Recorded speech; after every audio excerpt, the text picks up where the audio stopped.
All right, everyone, let's cut straight to the chase, because this is one of the most important conversations we need to be having right now in Britain. Keir Starmer and the Labour Party are actively working to shut down open discussion and free speech when it comes to Islam, and the very real challenges it poses to our society.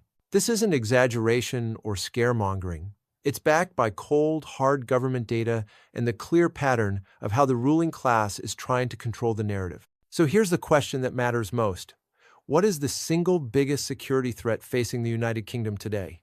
If you get your news from Netflix dramas, you'd probably say it's white working-class lads carrying knives in some suburban estate. If you read The Guardian, watch the BBC, or listen to people like Gary Neville, you'd be told it's ordinary white men putting up Union Jacks on lampposts or waving flags on public buildings. But according to a brand new official government report that just dropped, that entire picture is completely upside down. The facts are on the table, and they are damning. First fact, 3/4, that's 75%, of all counterterrorism police work in this country right now is focused on radical, violent Islamists. 3 out of every 4 cases. Second fact, over the last 25 years, 94% of everyone in Britain who has died from terrorism was killed by Islamist extremists. There is no equivalence here. None. The data shows overwhelmingly that the ideology of radical Islamism is the dominant, organized, lethal threat to our way of life. Yet the national conversation, the media, the politicians, they keep pushing this false balance, pretending the far right and radical Islam are somehow two equal dangers. They're not. One is a massive, proven security crisis. The other is being wildly exaggerated for political reasons. So how did we get here? I think 2 big things are happening at once. The first is the radicalization of liberalism since the end of the Second World War. At its heart, liberalism is all about preventing harm and showing empathy, especially to those seen as vulnerable minorities.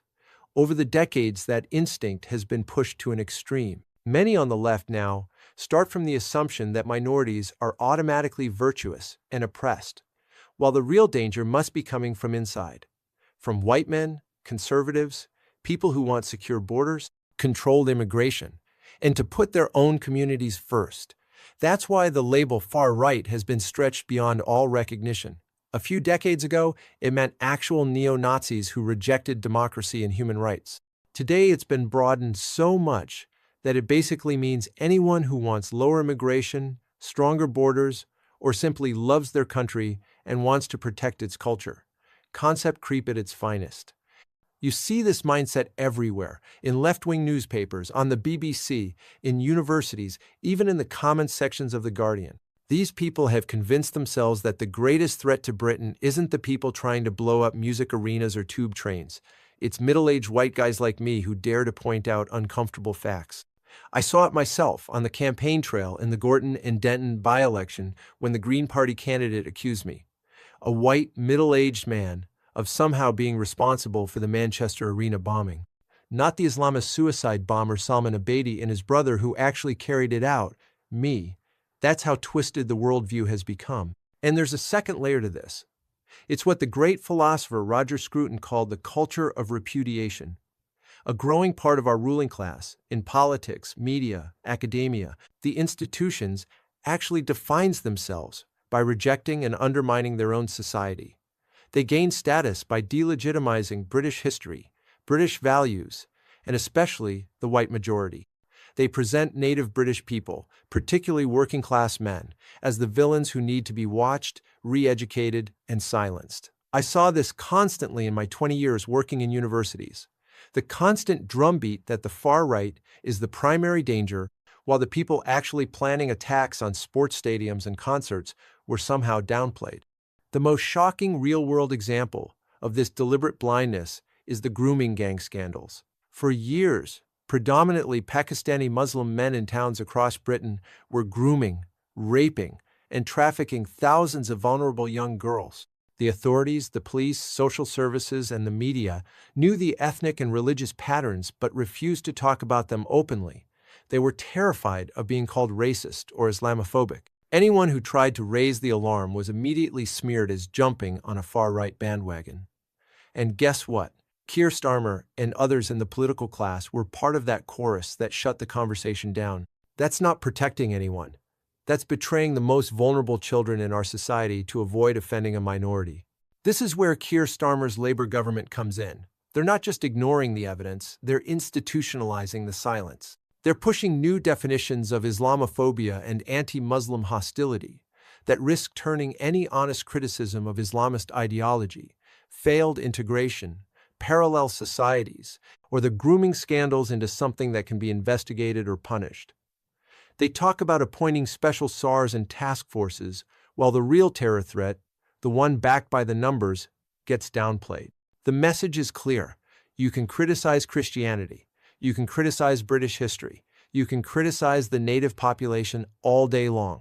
But start asking tough questions about mass immigration, demographic change, or the compatibility of certain strains of Islam with Western values, and suddenly, you're the problem.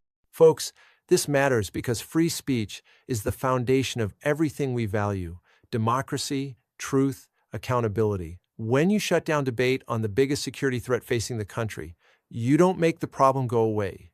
You make it worse. You create resentment, you lose trust, and you leave ordinary people feeling like their concerns are being treated as thought crimes. The elites in Westminster, the BBC, and the universities want us quiet. They want us to accept their version of reality, where minorities can never be held accountable, and the majority is always the villain.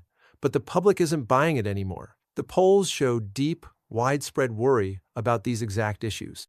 So here's what we do. We keep speaking. We keep sharing the facts. We support independent voices who refuse to toe the line. We demand that politicians like Keir Starmer confront the real data instead of trying to criminalize the discussion. We push back against this radicalized liberalism and culture of repudiation before it's too late. Our children's safety, our national security, and our fundamental freedoms are on the line. If you've been feeling the same frustration, hit that like button, subscribe, and let's keep this conversation alive. The more they try to shut it down, the louder we get. Thanks for listening. And remember, never let anyone tell you that noticing the obvious makes you the extremist.